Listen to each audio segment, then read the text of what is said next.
முழுமையாக சொல்லப்போனால் எல்லாரும் ஒரு நிதி உதவி கொடுப்பேன். அதாவது தமிழ்நாட்டு வந்து பிச்சைக்காரன் நாடாக இருந்தால் மட்டும்தான் ஒரு தலைவர். அதாவது இப்போ நான் இன்னைக்கு ஒரு 500 கோடி ரூபா என்கிட்ட சொத்து வச்சுருக்கேன். நான் என் 500 கோடியில் எனக்கு 100 கோடி ரூபா எனக்கு போதும் என் வாழ்நாளில். நான் 400 கோடி ரூபா தமிழ்நாட்டுக்கு எழுதி வைக்கேன் அப்படின்னு சொன்ன தலைவர்கள் அது வேறு தலைவர். ஆனால் நம் மக்களாட்சி அப்படின்னு சொல்லிட்டு நீங்கள் ஆரம்பிச்சிருக்கீங்க. மன்னராட்சி வேண்டாம், மக்களாட்சி. மக்களாட்சியில் தான் ஒரு தலைவர் உருவாகியிருக்கான் அப்படின்னு சொல்லும் போதுல நம்ம வந்து எத்தனை பேர் கை தூக்கி பேசுனாலும் அவங்கவுங்க பேச்சுக்கு வந்து மயங்க முடியாது. என்னால் எல்லாரும் இப்போ இன்னைக்கு நான் பேசுறேன்னா எனக்கு அப்படி இந்த மக்கள் அனைவருமே மயங்கலை அப்படிங்கிறது எனக்கு நல்லா தெரியும்.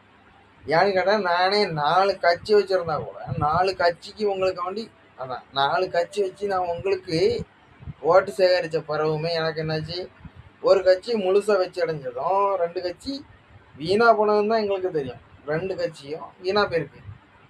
அப்போ நீங்கள் எவ்வளோ தூரத்துக்குள்ள மக்கள் இருப்பீங்க, இதையெல்லாம் புரியாமல் நான் வந்து பேசலை. ஆனால் மக்களுக்கு நல்லது நடக்கணுங்கிறதுக்கு வேண்டி தான் நாங்கள் இவ்வளோ பேசிக்கிட்டு இருக்கோம். நான் இவ்வளோ தூரம் பேசிக்கிட்டு இருக்கேன். நான் எனக்கு வந்து எவனோ சப்போர்ட்டும் கிடையாது. எனக்கு வந்து மக்கள் சப்போர்ட் வந்தால்தான் நான் மக்கள் சப்போர்ட்டில் தான் நான் முன்னேறவனை தவிர மற்றபடி நான் எவன் எனக்குன்னு சொல்லிட்டு எவனும் சப்போர்ட் பண்ண மாட்டான். இதே மக்களாகிய நீங்கள் என்னை தேர்ந்தெடுத்தால் மட்டும்தான் நான் வந்து எனக்கு ஒரு முதலமைச்சராக வர முடியும், உங்களுக்கு ஒரு பிரதமராக வர முடியும், உங்களுக்கு வந்து நல்லது பண்ணவும் முடியும் அப்படின்னு நான் ஏற்கனவே சொல்லியிருக்கேன்.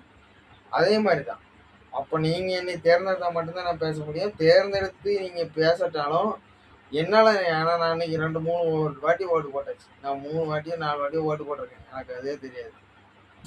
நான் இப்போ உங்களுக்கு வந்து ஓட்டு போட்டிருக்கேன். நம்ம ஒரு நம்ம முதலமைச்சரை தேர்ந்தெடுக்கும், ஒரு ஊர் தலைவரை தேர்ந்தெடுக்கும். இவ்வளோ 3 விஷயங்கள் இருக்கா. அந்த 3 விஷயத்துலையும் நம்ம ஏன் இதெல்லாம் சிந்திக்கக்கூடாதுங்கிறது தான் மக்களுக்கு நான் இப்போ பேசுகிறேன். வேற ஒன்றும் கிடையாது. ஒரு அமைச்சரோ ஊர் தலைவரோ அவங்களுடைய கணக்கை காமிக்காமல் எதுக்காண்டி அடுத்த தலைவரை நீங்கள் உருவாக்கணும் அப்படிங்கிறது தான் நான் உண்மையான பேசுகிறேன்.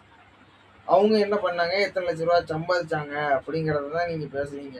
இதே டிவியில் இருந்து எல்லா டிவி சேனல்லையும் எல்லாரும் அவன் கொள்ளையடிச்சான் கொள்ளையடிச்சான் கொள்ளையடிச்சான் கொள்ளையடிச்சான் என்னதான் கொள்ளையடிச்சான், அவன் என்ன பண்ணான் அப்படிங்கிறத வந்து நம்ம வந்து கேட்டு முழுக்க விசாரித்து ஒரு ஊரில் களவான் இருக்கான்னா அவனை பிடிச்சி கட்டி வச்சு அடிக்குமா, அதே மாதிரி அவன் தவறு பண்ணியதால் நம்ம அவனை பிடிச்சி அடிக்கக்கூடிய உரிமையை நான் அவங்களுக்கு கொடுத்த பிறகும் நீங்கள் வந்து என்ன மையத்துக்கு சும்மா கண்டமணிக்கு டிவியில் வந்து சொல்லிக்கிட்டு இருக்கக்கூடாது. நான் அதுதான் சொல்லுவேன்.